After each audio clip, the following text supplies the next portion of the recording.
मैं पूछना चाहूंगा, आप बोले कि हम किसी को मान सकते हैं, बिल्कुल नहीं। आप अपने इष्ट जिसको भी माने, आप पूजा जिनको कह रहे हैं वहां आप स्वतंत्र हैं, पर हिंदुस्तान में तो हिंदुस्तान के राजा को मानना होगा और हिंदुस्तान के संविधान को मानना होगा, अन्यथा यह देशद्रोह होगा। ठीक है, ओके। अब मैं अखिल खान जी से पूछना चाहूंगा कि हिंदुस्तान का राजा कौन है, एक लाइन में आप उत्तर दें। हिंदुस्तान का राजा कौन? दयानंद महाराज जी बैठे बड़े, मैं उनका सम्मान करता हूँ।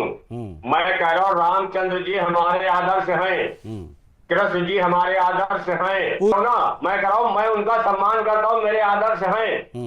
भगवान श्री राम मेरे आदर्श हैं, कृष्ण जी मेरे आदर्श हैं। मैं जिस धर्म को मानता हूँ कि हजरत मोहम्मद मुस्तफा सल्लल्लाहु अलैहि वसल्लम आपके आदर्श हैं, मान करता हूँ, आदर्श मेरे हैं। अखिल जी चलिए, पूरा देश सुनना चाहेगा, बहुत अच्छा संदेश जाएगा। एक लाइन में बोले हिंदुस्तान का राजा कौन? मैं कह रहा हूँ रामचंद्र जी को आप कह रहे हैं, आप मानिए ना, हम कहाँ मना करें। मैं तो कह रहा हूँ रामचंद्र जी मेरे आदर्श नहीं, हैं। मना कर भी नहीं सकते।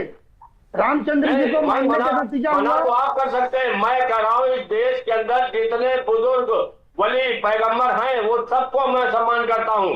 मैं किसी धर्म का अपमान करने के लिए यहाँ पर नहीं बैठा हूँ। मैं भी अपमान नहीं कर रहा हूँ, लेकिन राजा कौन? मैं कह रहा हूँ मैं किसको मानूंगा ये मेरा अपना विषय है।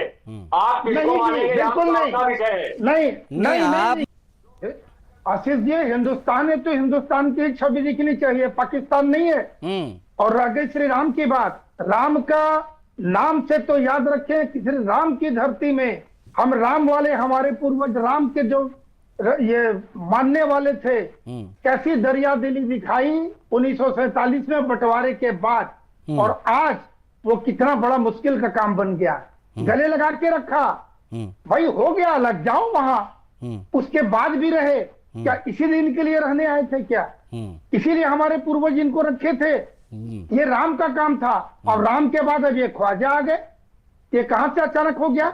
उस समय तो राम की धरती थी। और जो ख्वाजा वालों के लिए तो अलग दे दिया गया जमीन।